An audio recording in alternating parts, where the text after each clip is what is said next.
The magic fertilizer that feeds every vegetable. Soil scientists won't tell you this. If there's one question I get more than any other, it's this: what's the one fertilizer that works for everything? Tomatoes, kale, onions, peppers, beans. People want a single solution that actually delivers real results, not marketing hype. After years of growing food in difficult soils, experimenting with composts, teas, ferments, ashes, mulches, and native inputs, I can say this confidently: there is a magic fertilizer for all vegetables, but it's not a product, it's a system, and once you understand it, your garden changes permanently.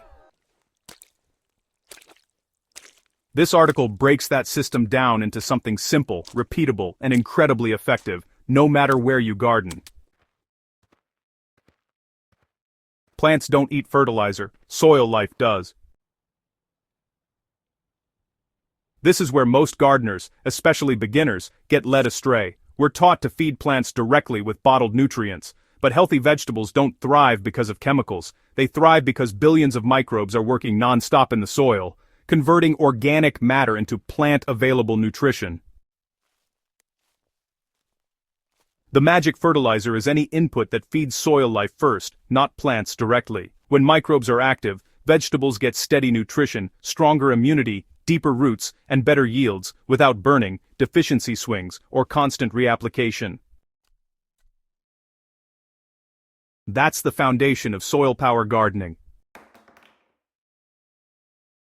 Instead of chasing specific NPK ratios for every crop, we focus on three things: carbon, minerals, and biology. When these are present, every vegetable benefits.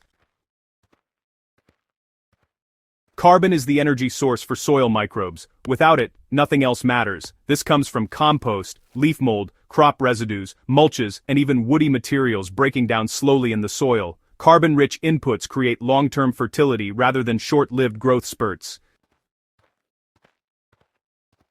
Minerals provide the raw building blocks plants need to grow: calcium, potassium, magnesium, phosphorus, trace elements, all must be present in natural balance. This is where inputs like wood ash, if used correctly, crushed eggshells, rock dusts, and native soil really shine. Biology is the workforce: bacteria, fungi, protozoa, nematodes, earthworms. These organisms unlock nutrients, protect roots, and build soil structure. Without them, even the best fertilizer, well, it just fails.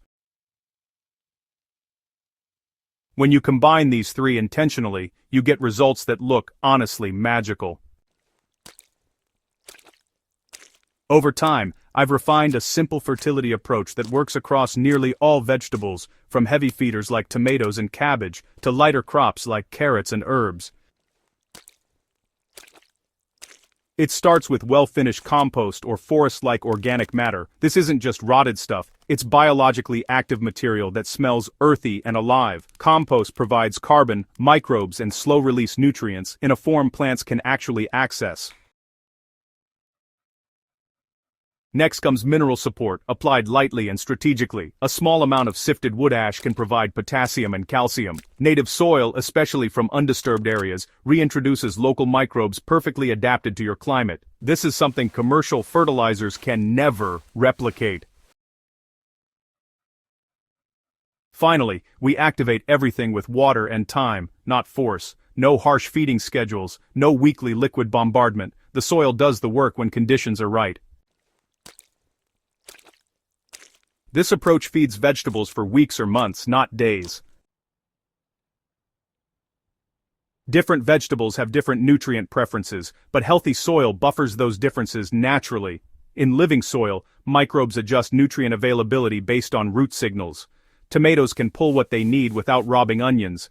Leafy greens grow fast without exhausting the bed. This is why gardeners using soil-first fertility often notice something surprising. Everything improves at once, not just yield, but flavor, shelf life, pest resistance, and drought tolerance. That's not magic, that's biology doing its job.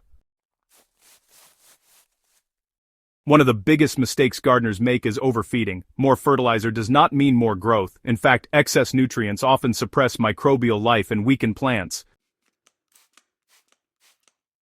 Another mistake is relying entirely on liquids. Liquid feeds can be useful, but without solid organic matter in the soil, they act like sugar rushes, fast growth followed by crashes.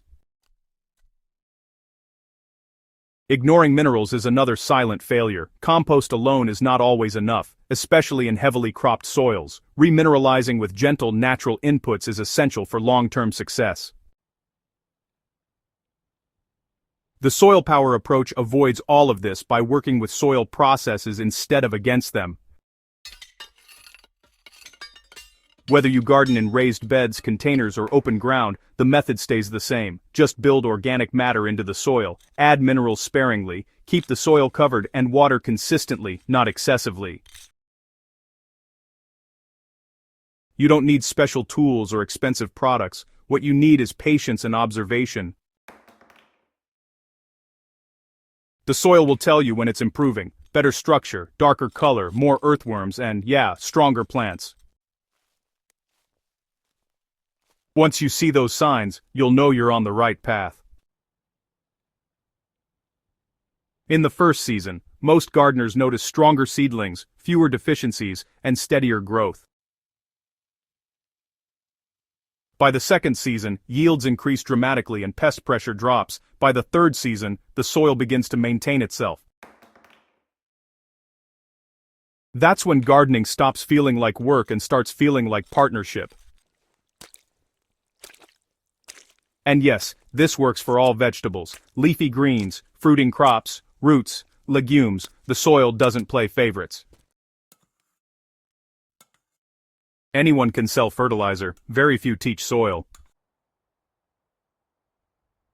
At Soil Power, the goal has always been long-term independence, gardens that improve every year, systems that don't collapse when inputs run out. This magic fertilizer isn't something you buy once, it's something you build, and you know, once it's built, it just keeps giving. If there's one lesson I want you to take from this, it's simple. When you feed the soil correctly, vegetables take care of themselves. No complicated charts, no crop-specific panic, just steady, reliable growth season after season. This is how real fertility works.